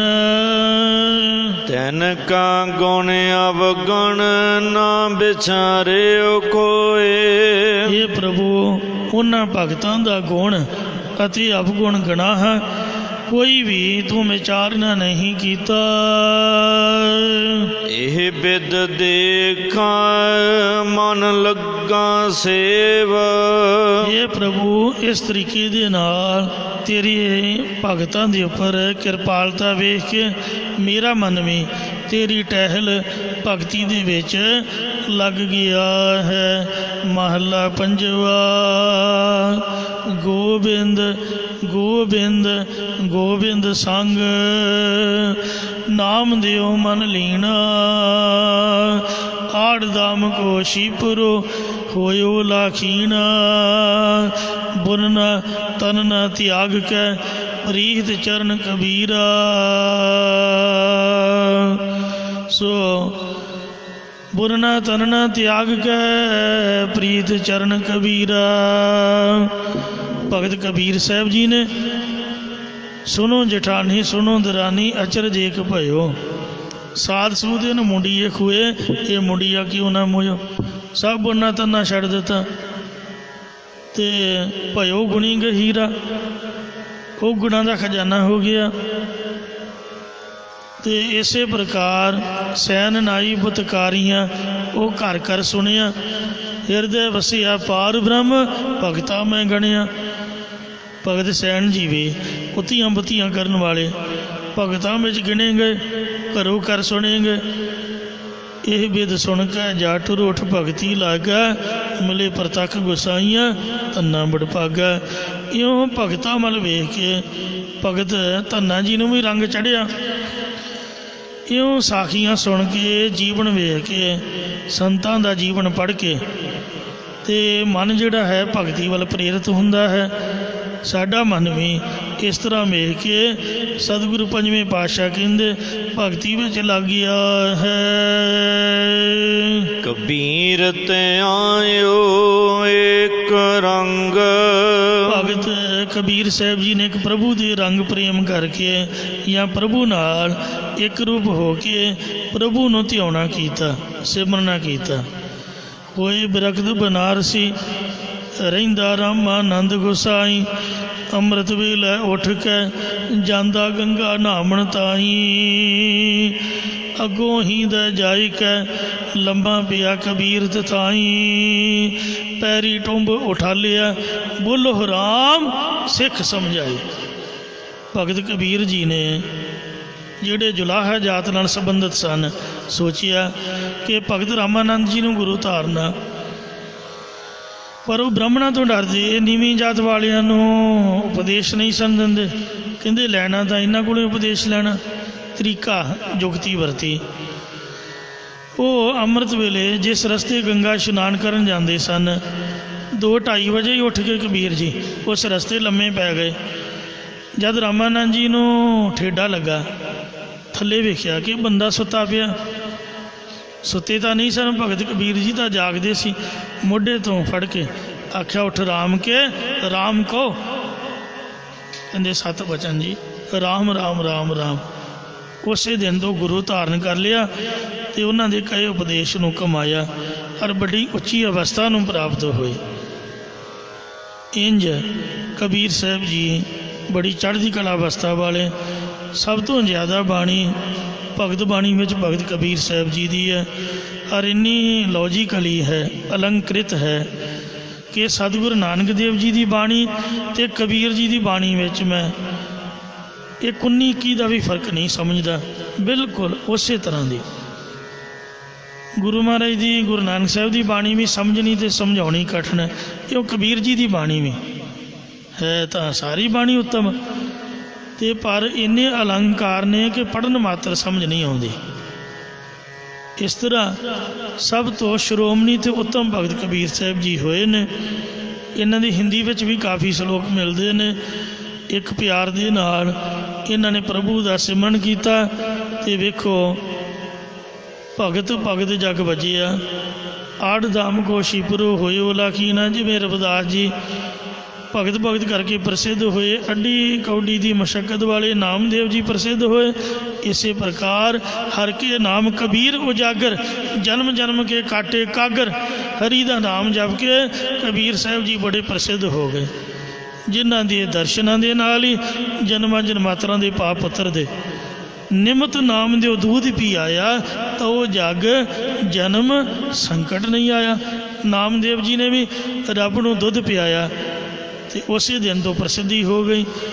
ਇਸ ਤਰ੍ਹਾਂ ਮਹਾਰਾਜ ਦੱਸਦੇ, ਨਾਮ ਦੇਵਾ ਹਰ ਜੀਉ ਬਸਹਿ ਸੰਗ। ਛੋਟੀ ਉਮਰ ਦੇ ਵਿੱਚ ਕੰਮ ਕਿਤੇ ਪਿਓ ਚੱਲਿਆ, ਨਾਮਦੇਵ ਨੂੰ ਆਖ ਸਦਾਇਆ। ਨਾਮਦੇਵ ਦੀ ਡਿਊਟੀ ਲਾਈ ਕਿ ਠਾਕੁਰਾਂ ਨੂੰ ਤੂੰ ਭੋਗ ਲਵਾਉਣਾ ਹੈ। ਉਹ ਦੁੱਧੇ ਦੋਏ ਜਬ ਮਟਕੀ ਭਰੀ, ਲੈ ਨਾਮੇ ਹਰਾਗੇ ਧਰੀ। ਤੇ ਆਖਿਆ ਮਹਾਰਾਜ ਦੁੱਧ ਪੀਓ ਗੋਬਿੰਦੇ ਰਾਏ, ਦੁੱਧ ਪੀਓ ਮੇਰੇ ਮਨ ਬਤੀਆਏ, ਨਾ ਹੀ ਤਾਂ ਘਰ ਕੋ ਬਾਪ ਰਸਾਏ। ਦੁੱਧ ਨੂੰ ਭੋਗ ਲਵਾਓ ਜੀ। ਮਹਾਰਾਜ ਨੇ ਵੇਖਿਆ ਵੀ ਇਹਨੂੰ ਸਵੇਰ ਤੋਂ ਤਕਾਲਾਂ ਪੈ ਗਈਆਂ, ਇਹ ਚੰਗਾ ਬੰਦਾ ਉੱਠਦਾ ਹੀ ਨਹੀਂ। ਕਹਿੰਦੇ ਕਮਲਿਆ, ਤੇ ਤੂੰ ਪੱਥਰ ਅੱਗੇ ਦੁੱਧ ਰੱਖ ਕੇ ਬੈਠਾ ਹੋਇਆ, 10 ਪੱਥਰ ਕਦੀ ਦੁੱਧ ਪੀਂਦੇ ਨੇ? ਕਹਿੰਦੇ ਮਹਾਰਾਜ ਜਿਹੜਾ ਬੋਲ ਰਿਹਾ ਮੈਂ ਤਾਂ ਉਹਨੂੰ ਪਿਆਉਣਾ, ਮੇਰੇ ਸਾਹਮਣੇ ਆਓ ਜੀ, ਛਕੋ। ਫਿਰ ਗੱਡ ਗੱਡ ਕਰਕੇ ਦੁੱਧ ਭਗਵਾਨ ਪੀ ਗਏ। ਉਹਦਾ ਸੀਤ ਪ੍ਰਸ਼ਾਦ ਛਕ ਕੇ ਨਾਮਦੇਵ ਨੂੰ ਬ੍ਰਹਮ ਗਿਆਨ ਹੋ ਗਿਆ, ਕਪਾਟ ਖੁੱਲ੍ਹ ਗਏ। ਇਉਂ ਅੱਜ ਪਹਿਲੀ ਵਾਰ ਦੁੱਧ ਪੀ ਆਏ ਭਗਤ ਕਰ ਗਿਆ। ਰੱਬ ਨੂੰ ਦੁੱਧ ਪਿਆ ਕੇ ਪ੍ਰਤੱਖ ਦਰਸ਼ਨ ਕਰਕੇ ਭਗਤ ਜੀ ਫਿਰ ਆਪਦੇ ਘਰ ਗਏ। ਨਾਮੇ ਹਰ ਕਾ ਦਰਸ਼ਨ ਪਿਆ। ਨਾਮਦੇਵ ਜੀ ਨੂੰ ਛੋਟੀ ਉਮਰ 'ਚ ਪਹਿਲੀ ਵਾਰ ਦੁੱਧ ਛਕਾਉਣ ਦੇ ਬਹਾਨੇ ਪ੍ਰਭੂ ਜੀ ਦਾ ਦਰਸ਼ਨ ਹੋਇਆ। ਫਿਰ ਪਤਾ ਨਹੀਂ ਕਿੰਨੀ ਵਾਰ ਭਗਤ ਨਾਮਦੇਵ ਜੀ ਨੂੰ ਪ੍ਰਤੱਖ ਦਰਸ਼ਨ ਹੋਏ। ਭਗਤ ਮਾਲ ਦੇ ਵਿੱਚ ਲਿਖਿਆ 72 ਵਾਰ ਦਰਸ਼ਨ ਹੋਏ, ਪਰ ਇੱਥੇ ਗੁਰੂ ਅਰਜਨ ਸਾਹਿਬ ਜੀ ਲਿਖ ਰਹੇ ਨੇ ਕਿ ਭਗਤ ਨਾਮਦੇਵ ਜੀ ਦੇ ਹਰੀ ਪਰਮਾਤਮਾ ਜੀ ਸਦਾ ਅੰਗ ਸੰਗੇ ਅਪੰਗੰਗ ਵਿਭੂਤੇ, ਗੁਰ ਮੇਰਾ ਸੰਗ ਸਦਾ ਹੈ ਨਾਲੇ, ਜਲ ਨਹੀਂ ਡੂਬੈ ਤਸਕਰ ਨਹੀਂ ਲੇਵੈ, ਪਾਹੇ ਨਾ ਸਕੈ ਜਾਲੇ।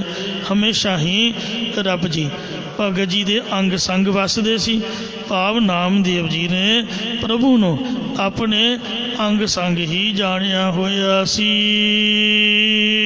ਰਵਿਦਾਸ ਤੇ ਆਏ ਪ੍ਰਭ ਅਨੂਪ, ਉਪਮਾ ਤੋਂ ਰਹਿਤ ਪ੍ਰਭੂ ਨੂੰ ਭਗਤ ਰਵਿਦਾਸ ਜੀ ਨੇ ਵੀ ਪ੍ਰੇਮ ਦੇ ਨਾਲ ਧਿਆਉਣਾ ਕੀਤਾ, ਪ੍ਰੇਮ ਦੇ ਨਾਲ ਸਿਮਰਨਾ ਕੀਤਾ।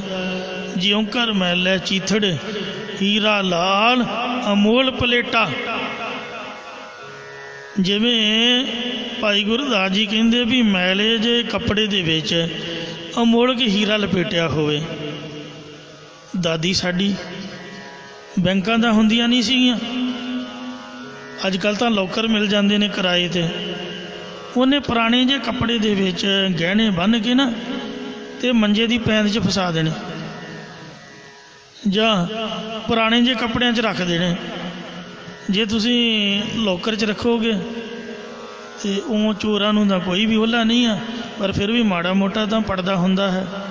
ਭੋਜਨ ਭਜਨ ਖਜ਼ਾਨਾ ਨਾਰੀ ਤੀਨੋਂ ਪਰਦੇ ਕੀ ਅਧਿਕਾਰੀ। ਤੋ ਜੇ ਮਾੜੀ ਜਗ੍ਹਾ 'ਤੇ ਮਾੜੇ ਕੱਪੜਿਆਂ 'ਚ ਅਮੋਲਕ ਚੀਜ਼ ਰੱਖੀ ਹੋਵੇ ਕਿਸੇ ਨੂੰ ਸ਼ੱਕ ਨਹੀਂ ਪੈਂਦਾ, ਅਤੇ ਜੇ ਚੰਗੀ ਤਰ੍ਹਾਂ ਸਵਾਰ ਸੂਰ ਕੇ ਫਿਰ ਤਾਂ ਸਾਰਿਆਂ ਨੂੰ ਪਤਾ ਹੁੰਦਾ ਵੀ ਇੱਥੇ ਕੀਮਤੀ ਚੀਜ਼ ਪਈ ਹੈ, ਜਿਹੜਾ ਮਰਜ਼ੀ ਚੁੱਕ ਕੇ ਲੈ ਜਾਏ। ਤੋ ਇਸ ਲਈ ਪੁਰਾਣੀਆਂ ਮਾਈਆਂ ਉਹ ਜਾਂ ਤਾਂ ਕੰਧਾਂ ਕੋਲਿਆਂ ਦੇ ਵਿੱਚ ਇੱਟ ਰੱਖ ਦਿੰਦੀਆਂ, ਉਹ ਪੁਰਾਣੇ ਬਜ਼ੁਰਗ ਕਈਆਂ ਦੇ ਘੜੇ ਦਬੇ ਹੋਏ ਕੰਧਾਂ ਦੇ ਵਿੱਚ ਉਹ ਨਿਕਲੇ।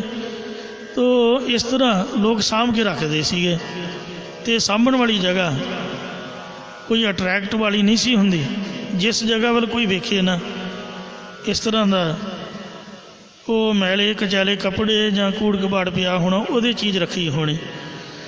ਇਉਂ ਭਗਤ ਰਵਿਦਾਸ ਜੀ ਬਾਬਤ ਭਾਈ ਗੁਰਦਾਸ ਜੀ ਨੇ ਲਿਖਿਆ ਕਿ ਭਗਤ ਜੀ ਭਾਵੇਂ ਝਮਿਆਰ ਜਾਤੀ ਨਾਲ ਸੰਬੰਧਿਤ ਸੀਗੇ, ਲੋਕਾਂ ਦੇ ਭਾਣੇ ਇਹ ਨੀਵੀਂ ਜਾਤ ਹੈ, ਪਰ ਰੱਬ ਨੇ ਪਤਾ ਨਹੀਂ ਜਾਣ ਬੁੱਝ ਕੇ ਹੀਰੇ ਵਰਗਾ ਅਮੋਲਕ ਮਨੁੱਖਾ ਜਨਮ ਨਾਮ ਜਪਣ ਵਾਲਾ ਭਗਤ ਨੀਵੀਂ ਜਾਤ ਵਿੱਚ ਤਾਂ ਪੈਦਾ ਕੀਤਾ ਕਿ ਉਸ ਜਾਤ ਨੂੰ ਉੱਤਮਤਾ ਮਿਲੇ। ਸਾਡੀਆਂ ਸਰਕਾਰਾਂ ਤਾਂ ਅੱਜ ਰੌਲਾ ਪਾ ਰਹੀਆਂ ਵੀ ਐਸਸੀ ਦਾ ਰਿਜ਼ਰਵ ਕੋਟਾ ਜੀ, ਇੰਨੀਆਂ ਰਿਜ਼ਰਵ ਸੀਟਾਂ, ਇਹਨਾਂ ਨੂੰ ਉੱਚਾ ਚੁੱਕੋ ਜੀ, ਇਹ ਗਰੀਬੀ ਰੇਖਾ ਤੋਂ ਹੇਠਾਂ ਨੇ, ਇਹਨਾਂ ਦੀ ਮਦਦ ਕਰੋ।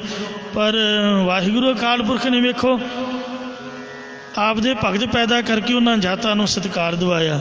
ਧੰਨ ਕਲਗੀਆਂ ਵਾਲੇ ਪਾਤਸ਼ਾਹ ਮਹਾਰਾਜ ਗੁਰੂ ਗੋਬਿੰਦ ਸਿੰਘ ਨੇ ਤਾਂ ਸਭ ਕੁਛ ਹੀ ਮੇਟ ਦਿੱਤਾ, ਇੱਕੋ ਬਾਟੇ ਵਿੱਚ ਅੰਮ੍ਰਿਤ ਛਕਾ ਕੇ ਐਸੀ ਲਾਲ ਤੁਝ ਬਿਨ ਕੌਣ ਕਰੈ, ਗਰੀਬ ਨਵਾਜ ਗੁਸਈਆ ਮੇਰਾ ਮਾਥੈ ਛਤਰ ਤਰੈ, ਜਾਕੀ ਛੋਤ ਜਗਤ ਕੋ ਲਾਗੈ ਤਾਂ ਪਰ ਤੂੰ ਹੀ ਡਰੈ, ਨੀਚੈ ਊਚ ਕਰੇ ਮੇਰਾ ਗੋਬਿੰਦ ਕਾਹੂ ਤੇ ਨਾ ਡਰੈ। ਜੱਟਾਂ ਦੇ ਵਿੱਚ ਤਾਂ ਇਕੱਲਾ ਧੰਨਾ ਹੀ ਹੋਇਆ, ਸਾਡੇ ਗੁਰੂ ਵੀ ਖੱਤਰੀ ਸੀਗੇ ਸਾਰੇ ਹੀ, ਅਤੇ ਜਿੰਨੇ ਸੰਤ ਭਗਤ ਸਭ ਨਿੱਕੀਆਂ ਮੋਟੀਆਂ ਜਾਤਾਂ 'ਚੋਂ ਆ ਜਿਹੜੇ ਪੰਜ ਪਿਆਰੇ ਸੀਗੇ, ਪੰਜਾਂ ਪਿਆਰਿਆਂ ਦੀ ਜਾਤ ਵੀ, ਉਹਨਾਂ ਦੇ ਇਲਾਕੇ ਵੀ ਇੱਧਰੋਂ ਉੱਧਰੋਂ। ਤੋ ਇਸ ਵਾਸਤੇ ਇਹ ਮਹਾਰਾਜ ਦੇ ਕੌਤਕ ਨੇ, ਉਹਨਾਂ ਦੀ ਆਪ ਦੀ ਮਰਜ਼ੀ ਹੈ। ਜਿਸ ਇਲਾਕੇ ਨੂੰ ਸਤਿਕਾਰ ਦਿਵਾਉਣਾ, ਆ ਹੁਣ ਬੰਜਰ ਜ਼ਮੀਨ ਸੀਗੀ, ਇੱਥੇ ਛੱਪੜ ਦਰਖਤਾਂ ਵੱਲ ਕੋਈ ਵੇਂਦਾ ਵੀ ਨਹੀਂ ਸੀ, ਸ਼ਹੀਦਾਂ ਨੇ ਸ਼ਹੀਦੀ ਦੇ ਕੇ ਤੇ ਵੇਖੋ ਧਰਤੀ ਦੀ ਪੂਜਾ ਕਰਾਤੀ। ਇਹ ਕੌਤਕ ਨੇ। ਸਾਧੂ ਸੰਤ ਵੀ ਉੱਥੇ ਸਰੀਰ ਛੱਡਦੇ ਜਿਸ ਧਰਤੀ ਦੀ ਪੂਜਾ ਕਰਾਉਣੀ ਹੁੰਦੀ।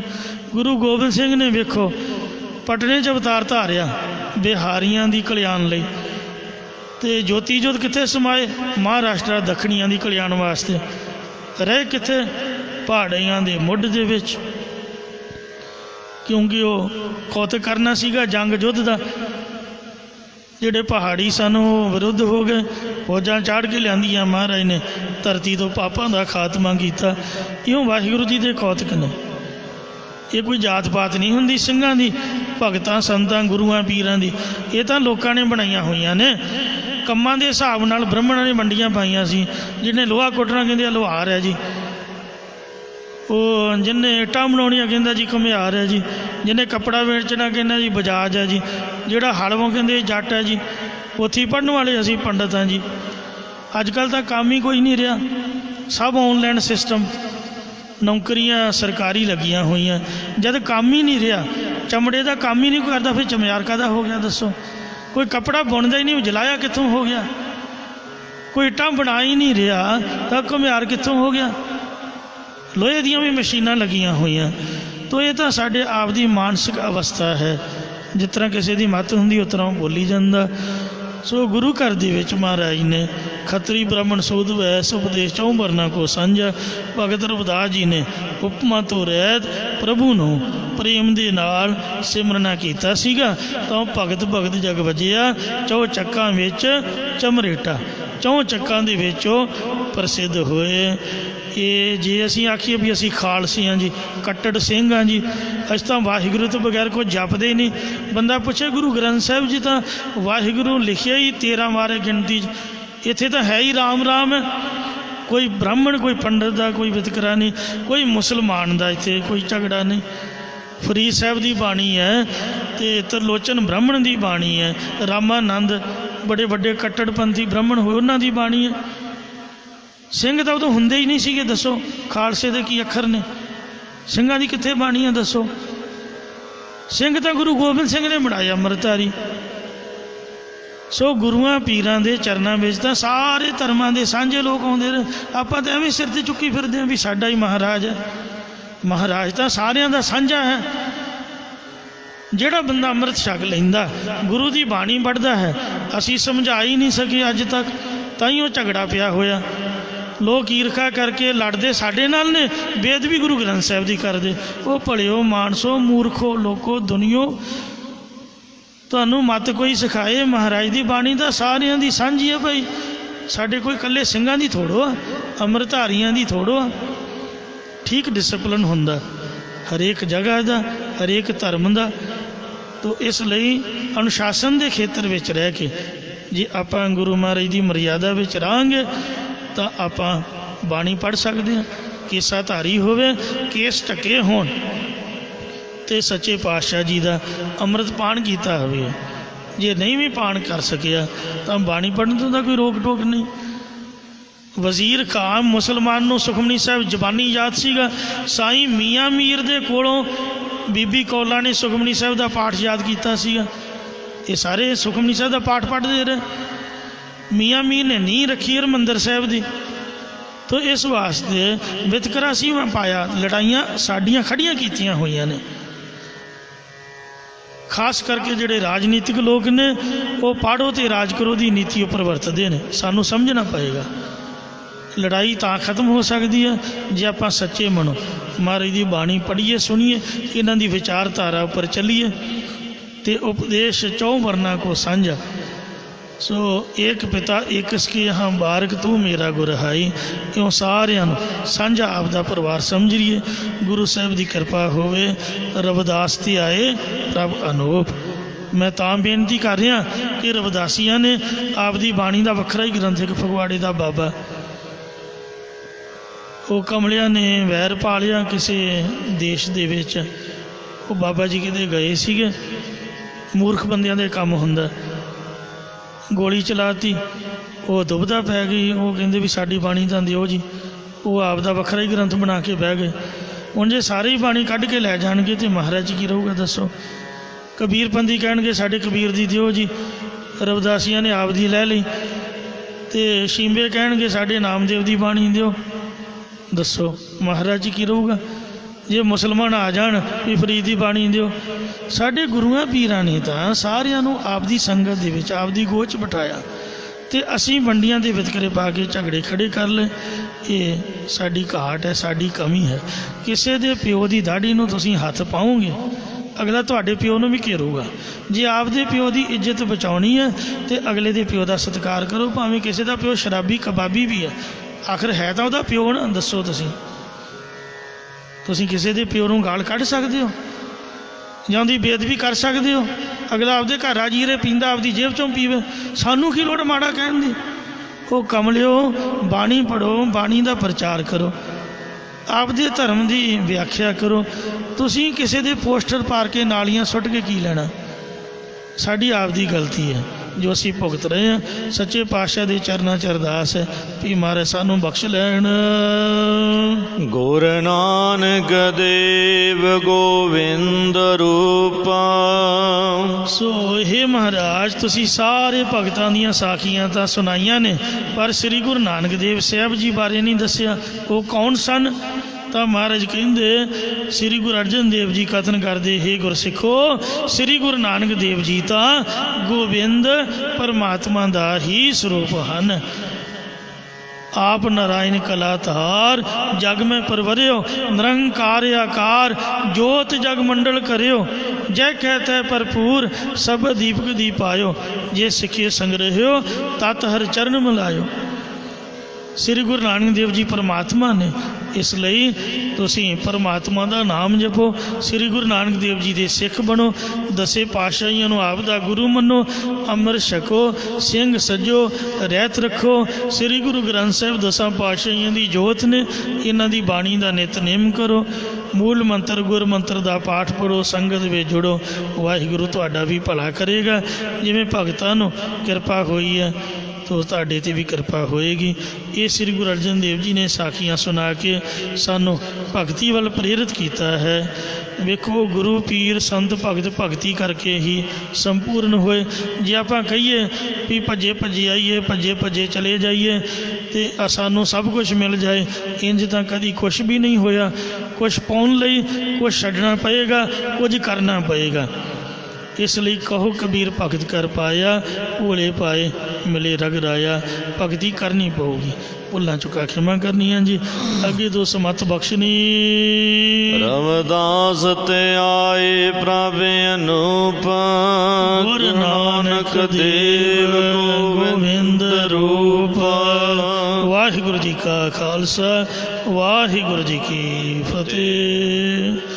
ਰਾਮਕਲੀ ਮਹੱਲਾ ਤੀਜਾ। ਆਨੰਦ ਇੱਕ ਓੰਕਾਰ ਸਤਿਗੁਰ ਪ੍ਰਸਾਦ।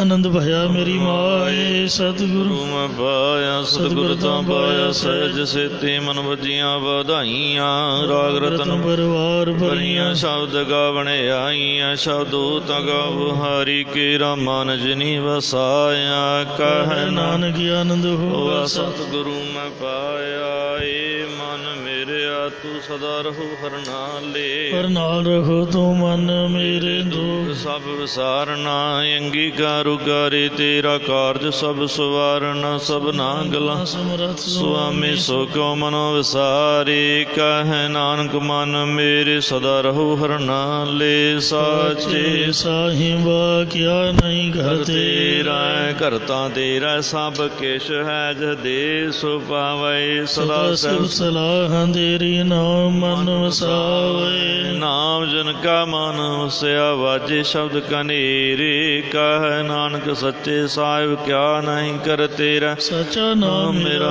ਆਧਾਰੂ, ਸਾਚ ਨਾਮ ਆਧਾਰ ਮੇਰਾ। ਜਨ ਭੁੱਖਾਂ ਸਭ ਗਵਾਈਆਂ, ਕਰ ਸਾਧ ਸੁਖ ਮਨ ਆਈ ਵਸਿਆ। ਜਨ ਇੱਛਾ ਸਭ ਬੁਝਾਈਆਂ। ਸਦਾ ਗੁਰਬਾਨ ਕੀਤਾ ਗੁਰ ਬਿਟੋਂ, ਜਹਦੀਆਂ ਇਹ ਵਡਿਆਈਆਂ। ਕਹਿ ਨਾਨਕ ਸੁਣੋ ਸੰਤੋ ਸਭ ਤਰੁ ਬਿਆਰੂ, ਸਾਚਾ ਨਾਮ ਮੇਰਾ ਆਧਾਰੂ। ਵਾਜੇ ਪੰਜ ਸ਼ਬਦ ਘਰ ਸੁਭਾਗੈ, ਘਰ ਸੁਭਾਗੈ ਸ਼ਬਦ ਵਾਜੇ। ਕਾਲਾ ਜਦ ਕਰਤਾਰੀਆ, ਪੰਜ ਦੂਤ ਦਵਸ ਗੀਤੇ ਕਾਲ ਕੰਡਕ ਮਾਰਿਆ। ਦੁਰਗਰਮ ਪਾਇਆ ਤੁਧ ਜਨ ਕੋ ਸੇ ਨਾਮ, ਹਰ ਕੈ ਲਾਗੇ। ਕਹਿ ਨਾਨਕ ਤਸ ਕੋ ਆਦਤ ਕਰ ਅਨਹਦ ਵਾਜੇ। ਅਨੰਦ ਸੁਣੋ ਵਡ ਭਾਗੀ ਹੋ, ਸਗਲ ਮਨੋਰਥ ਪੂਰੇ। ਪਾਰ ਬ੍ਰਹਮ ਪ੍ਰਭਾਇਆ, ਉਤਰੇ ਸਗਲ ਵਸੂਰੇ। ਦੁਖ ਰੋਗ ਸੰਤਾਪ ਉਤਰੇ, ਸੁਣੀ ਸੱਚੀ ਬਾਣੀ। ਸੰਤ ਸਾਜਨ ਭਏ ਸਰਸੇ ਪੂਰੇ, ਗੁਰ ਤੇ ਜਾਣੀ। ਸੁਣਤੇ ਪਨੀਤ ਕਹਤੇ ਪਵਿੱਤ ਸਤਿਗੁਰ ਰਹਿਆ ਭਰਪੂਰੇ। ਬਿਨਵੰਤ ਨਾਨਕ ਗੁਰ ਚਰਨ ਲਾਗੇ, ਵਾਜੇ